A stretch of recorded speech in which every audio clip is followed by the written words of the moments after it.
ముందు నేను pressure cooker తీసుకున్నాను. దీంట్లో ఫస్ట్ మనం తీసుకోవాల్సిన పప్పు వేయిస్తున్నాను. ఒక్క చుక్కనే వేసి జస్ట్ 1-2 డ్రాప్స్ అంతే, దట్స్ ఆల్.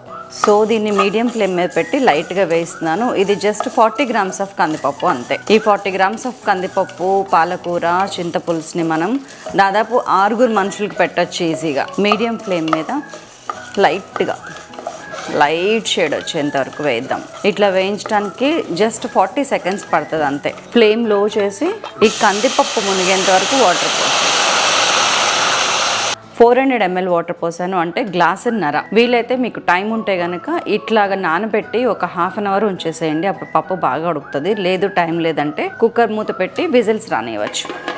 మీరు ఇమీడియట్గా ఉండేటట్టయితే కనుక ఇలా ఒక 5 విజిల్స్ రానిచ్చి సిమ్లో ఇంకొక 5 నిమిషాలు ఉంచి అప్పుడు తీస్తే మనకి పప్పు మంచిగా ఉడుకుతుంది. ఇది పక్క స్టవ్ మీద పెట్టేసుకుందాం. అండ్ మన కర్రీలో సెకండ్ స్టెప్ ఇది. దీనిలో మన బయట దొరికే రా చింతకాయలు ఉంటాయి కదా, ఆ యొక్క 4-5 తీసుకున్నాను అంతే. దీనిలో ఒక 250 ml ఆఫ్ వాటర్ వేసి ఉడకపెడుతున్నాను దీన్ని. ఇలా ఒక 6-7 నిమిషాలు ఉడికిన తర్వాత ఒక్కసారి చెక్ చేసుకోండి ఉడికినాయా లేదా అనేది. ఇట్లా మన గంట ఇట్లా స్మూత్గా వెళ్ళిపోయి ఇట్లా ఉంటే కనుక ఉడికిపోయినాను. సో నేను ఇప్పుడు బంద్ చేస్తున్నాను. ఇలానే చల్లారనిచ్చి ఆ నీళ్ళలోంచి పులుసు పిండుదాం. మన పప్పు మంచిగా ఉడికిపోయింది చూసారా. జస్ట్ ఒక 5-6 విజిల్స్ వచ్చింది. అండ్ సిమ్లో ఒక 5 నిమిషాలు ఉంచాను, కట్టేశాను. అండ్ వేడి మీద ఉండగానే తీస్తే పప్పు ఇట్లా మెదిగిపోతుంది. మీరు చల్లారాక తీస్తే పప్పు ఒక్కలు ఉండిపోతుంది. సో వేడి మీద ఇట్లా మెదుపుకొని వేరే గిన్నెలోకి తీసి పెట్టుకోండి.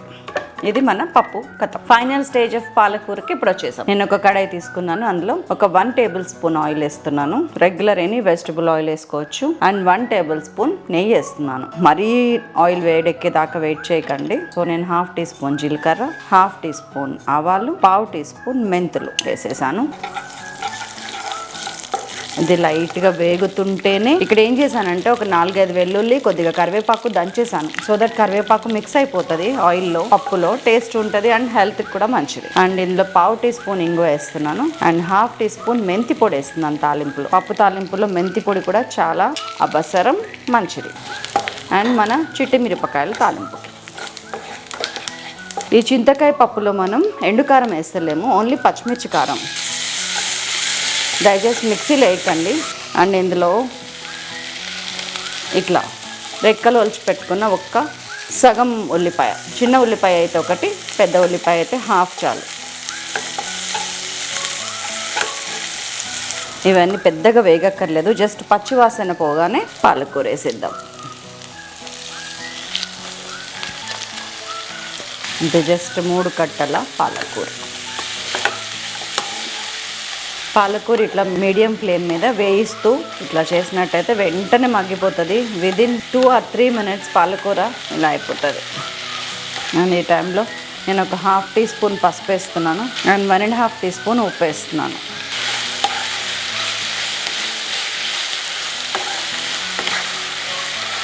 జస్ట్ ఒక 2-3 minutes ఇట్లా వేగుతుండగానే మన చింతకాయలు మంచిగా మెత్తబడి చల్లబడింది. దీన్ని ఇలా గుజ్జు పిండేస్తున్నాను. ఇలాగా ఈ చింతపులుసుని ఇట్లా పిసికేసుకొని చెత్త తీసేస్తే మనకి ఇదిగోండి ఇలా చక్కటి చిక్కటి పాలకూర చింతకాయ పులుసు. అండ్ ఇందులోకి ఇప్పుడు మనం పప్పు కలిపేద్దాం. మనం ఇందాక ఉడకబెట్టి చక్కగా మెదుపుకున్న పప్పు.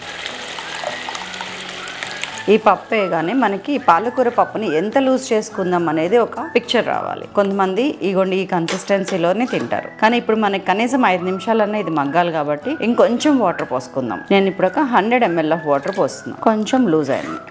దీన్ని మనం కనీసం 5 నిమిషాలు మూత పెట్టి మీడియం ఫ్లేమ్ మీద మగ్గనివ్వాలి. ఉప్పు చూసుకుందాం ఒక్కసారి.